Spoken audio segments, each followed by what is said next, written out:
Assalamualaikum warahmatullahi wabarakatuh. Halo teman-teman, nama saya Restu Kartika Sari. Saya adalah salah satu mahasiswi di Fakultas Psikologi Universitas Islam Sultan Agung. Pada hari ini, saya akan mempresentasikan hasil proposal saya dengan judul Dukungan Sosial Terhadap Penderita Gangguan Bipolar. Tugas video presentasi ini saya buat untuk memenuhi tugas mata kuliah metode penelitian kualitatif yang diampu oleh Bapak Zamroni SPC MPC Psikolog. Langsung aja ke materinya.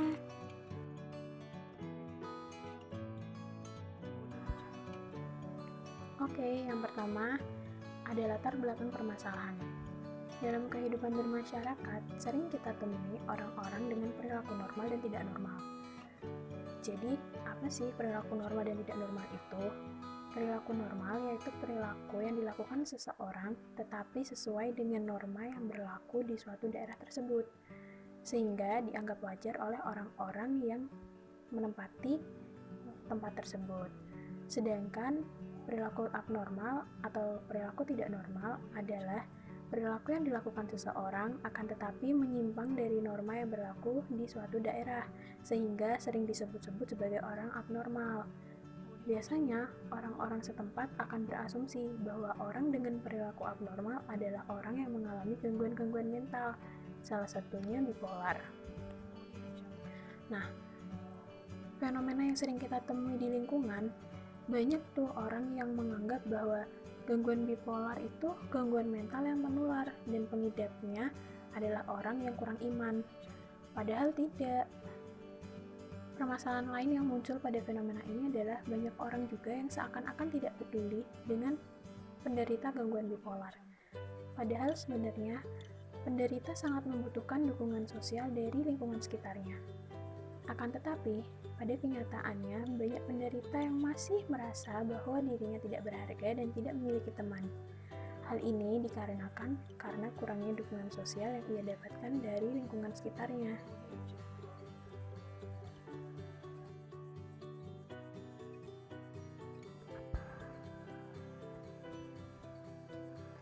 Nah, sebelum kita lanjut lebih jauh lagi, kalian harus tahu dulu nih, apa sih gangguan bipolar itu?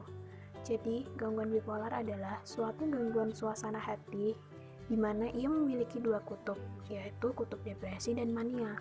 Ketika penderita sedang berada di episode depresi, biasanya penderita gangguan ini akan sangat terpuruk, menangis, merasa tidak berharga, bahkan sampai mencoba untuk menyakiti dirinya sendiri. Dan hal ini dikhawatirkan akan merujuk pada tindakan bunuh diri.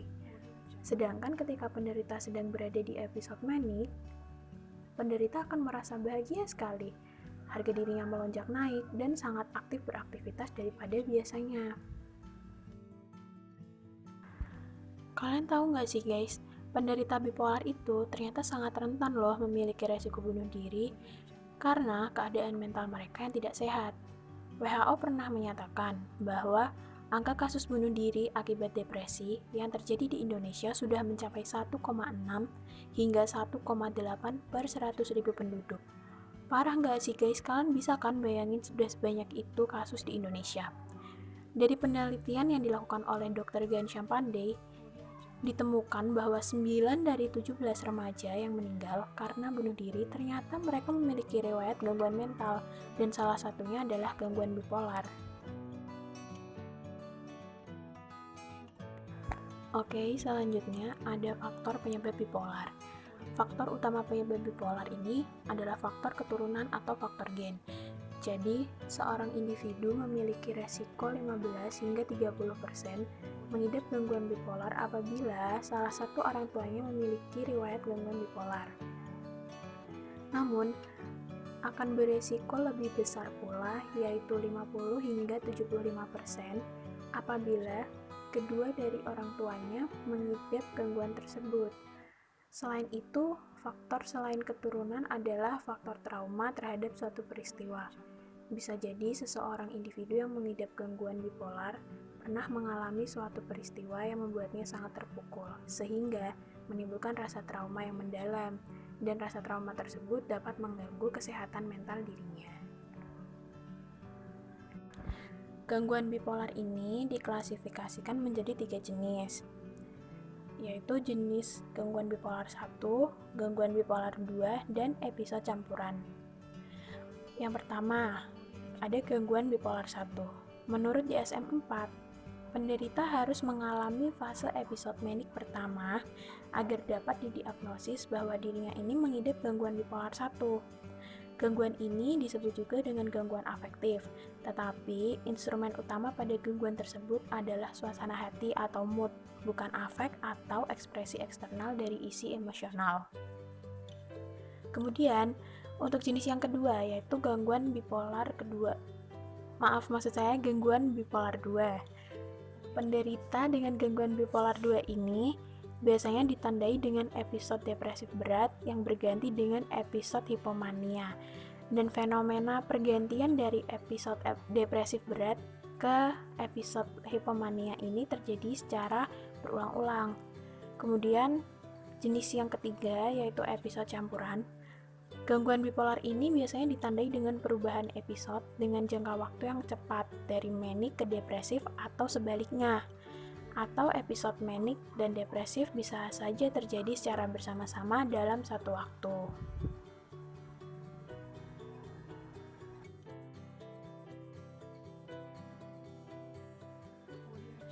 Nah, teman-teman, jadi kita udah selesai nih membahas tentang gangguan bipolar. Tapi setelah ini kita juga harus tahu dukungan sosial itu apa. Jadi dukungan sosial adalah suatu kenyamanan, perhatian, pengertian, penghargaan, atau juga bantuan yang dirasakan oleh individu dari orang atau kelompok lain. Apapun informasi yang muncul dari lingkungan sosial individu, jika individu tersebut merasa nyaman, merasa diperhatikan, dan merasa informasi tersebut memberikan efek positif, maka dikatakan sebagai dukungan sosial. Nah, dukungan sosial itu bisa datang dari siapa aja loh. Bisa datang dari orang tua, keluarga, teman, bahkan orang yang tidak dikenal pun bisa saja memberikan dukungan sosial. Seperti contohnya, ketika terjadi bencana gempa di Lombok pada beberapa tahun yang lalu, banyak sekali orang yang melakukan penggalangan dana di jalanan atau di tempat-tempat umum lainnya. Nah, itu dia salah satu contoh bahwa dukungan sosial dapat datang dari orang yang tidak dikenal sekalipun. Kemudian selanjutnya ada jenis-jenis dukungan sosial. Yang pertama ada dukungan emosional. Jadi dukungan ini berkaitan dengan perasaan dan ekspresi dari rasa empati. Biasanya, dukungan sosial ini berupa rasa empati, perhatian, serta bersedia mendengarkan keluh kesah dari individu yang sedang membutuhkan dukungan. Dengan memberikan dukungan emosional, maka akan membuat individu merasa dicintai, merasa berharga, dan merasa dikelilingi oleh orang yang peduli terhadap dirinya. Seperti contohnya ketika ada salah satu dari teman kita mengidap suatu penyakit, di mana penyakit tersebut secara langsung membuat dirinya down dan merasa tidak ada gunanya lagi jika dia hidup terlalu lama. Nah, kita sebaiknya bukan malah menjauh, tetapi kita harus selalu ada di sampingnya untuk memberikan dukungan emosional. Kita harus memberi dia perhatian, kita beri dia semangat, dan membuat dia yakin bahwa dia mampu untuk melewati masa-masa sulit yang sedang ia hadapi. Kemudian yang kedua ada dukungan penghargaan. Dukungan penghargaan ini adalah dukungan dengan memberi penghargaan seperti penilaian positif terhadap karya, ide, serta performa dari orang lain. Dukungan sosial berupa penghargaan dapat membuat individu merasa terdorong untuk lebih maju lagi dan tidak merasa dijatuhkan. Contoh sederhana, ketika ada teman yang presentasi di depan kelas, sebaiknya kita mendukung dan menghargai apa yang sudah ia kerjakan. Bentuk penghargaan mungkin bisa berupa ucapan atau tepuk tangan ketika ia selesai presentasi.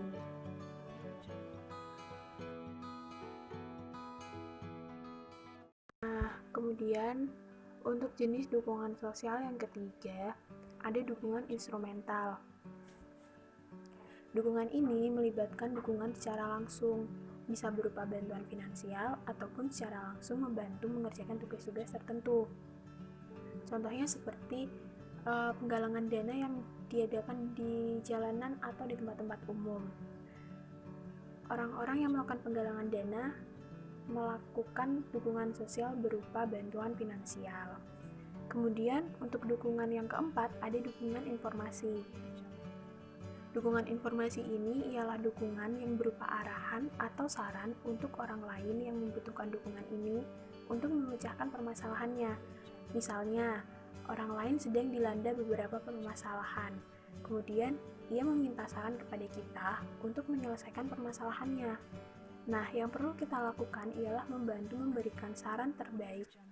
Karena dengan bantuan saran ini, orang lain akan memiliki pandangan lain untuk menyelesaikan permasalahannya. Nah, kemudian ada nih faktor-faktor yang mendorong seseorang memberikan dukungan sosial. Yang pertama ada empati. Empati yaitu ikut merasakan apa yang dirasakan oleh orang lain. Kemudian muncullah rasa peduli dan ingin membantu untuk meringankan beban yang dirasakan orang lain. Yang kedua, norma dan nilai sosial. Peran norma dan nilai sosial di sini adalah untuk membimbing individu agar menjalankan kewajibannya sebagai sesama makhluk yang tentunya harus saling tolong-menolong di dalam kehidupan bermasyarakat. Yang ketiga, ada pertukaran sosial. Pertukaran sosial yang dimaksud adalah hubungan timbal balik yang positif dan terjadi atas keyakinan bahwa ketika kita menolong dan memberikan bantuan kepada orang lain, maka akan ada orang lain yang bersedia membantu kita ketika sedang di masa-masa sulit. Nah, itu dia teman-teman untuk pembahasan dari dukungan sosial dan gangguan bipolar. Selanjutnya, kita akan membahas metodologinya. Nah, teman-teman, jadi untuk metodologi yang pertama adalah latar penelitian. Penelitian akan dilakukan pada salah satu penderita gangguan bipolar yang berusia sekitar 18 tahun, dan subjek merupakan siswa dari salah satu SMA di kota Semarang. Penelitian akan menggunakan metode wawancara semi terstruktur, sehingga dalam sesi wawancara akan terkesan luas, terbuka, dan tidak kaku. Wawancara dilaksanakan lebih dari satu kali apabila dari hasil wawancara pertama belum sampai pada tujuan dari penelitian ini. Kemudian fokus penelitian. Fokus penelitian yang akan dilakukan adalah mengetahui sejauh mana dukungan sosial yang didapatkan oleh penderita gangguan bipolar dan bagaimana penderita gangguan ini merespons dukungan sosial yang ada. Nah, selanjutnya operasionalisasi. Fenomena yang akan diteliti pada penelitian ini adalah sejauh apa dukungan sosial yang didapat oleh subjek dan bagaimana subjek menyikapi hal tersebut. Selain itu, akan diteliti juga mengenai hal-hal yang berkaitan dengan gangguan bipolar. Penggalian data akan dilakukan melalui wawancara secara mendalam, catatan-catatan penting, diari, dan beberapa dokumen penting, jika ada. Selanjutnya, ada subjek penelitian. Subjek penelitian ini adalah seorang siswa yang bersekolah di salah satu SMA negeri di kota Semarang. Peneliti mendapatkan subjek atas rekomendasi dari salah satu teman yang juga bersekolah di SMA yang sama. Dan orang yang bersangkutan sudah berkenan dan tidak merasa keberatan apabila menjadi subjek penelitian. Selanjutnya, ada metode pengumpulan data. Teknik pengumpulan data yang digunakan adalah menggunakan wawancara semi terstruktur, di mana peneliti sudah menyiapkan beberapa pertanyaan untuk subjek, tetapi pada sesi wawancara nantinya tidak akan terpaku hanya pada pertanyaan yang diajukan saja. Peneliti akan menggali lebih dalam lagi mengenai informasi yang diberikan oleh subjek, dan pertanyaan yang diajukan pun akan bersifat terbuka. Kemudian selanjutnya ada kriteria keabsahan data. Penelitian ini menggunakan pendekatan studi kasus, di mana peneliti fokus pada suatu isu atau kasus yang diteliti melalui pengumpulan beberapa data secara detail. melibatkan narasumber sebagai subjek untuk menggali informasi yang lebih dalam melalui wawancara. Selanjutnya, teknik analisis. Teknik analisis data pada penelitian ini yaitu menggunakan teknik wawancara secara langsung dengan pihak yang bersangkutan, mencari informasi-informasi lain seperti diari, dokumen penting, dan lain-lain pada pihak yang bersangkutan dengan subjek. Kemudian, refleksi peneliti. Alasan peneliti mengangkat permasalahan ini karena di zaman sekarang ini banyak sekali orang yang menganggap bahwa gangguan mental bukanlah masalah yang serius. Dan mirisnya, banyak pula orang yang menganggap bahwa individu yang mengidap gangguan mental ini dikarenakan kurangnya iman pada individu tersebut. Judgement seperti itulah yang membuat penderita gangguan mental merasa tidak berharga, apalagi jika penderita dijauhi oleh lingkungan sosialnya. Peneliti ingin mengetahui apakah masih ada orang yang peduli dengan memberikan dukungan sosial pada penderita gangguan mental khususnya bipolar. Peneliti juga ingin mengetahui bagaimana penderita dapat melewati masa-masa sulitnya di tengah penyakit mental yang ia rasakan. Nah, jadi itu dia teman-teman hasil pemaparan proposal yang udah saya buat untuk memenuhi tugas MPK saya. Saya yakin dengan adanya informasi yang saya sampaikan tadi, teman-teman bisa lebih bijak untuk menyikapi orang dengan gangguan bipolar. Jadi, jangan lupa like, comment, dan subscribe. Thank you for watching. Stay safe and be positive. Wassalamualaikum warahmatullahi wabarakatuh.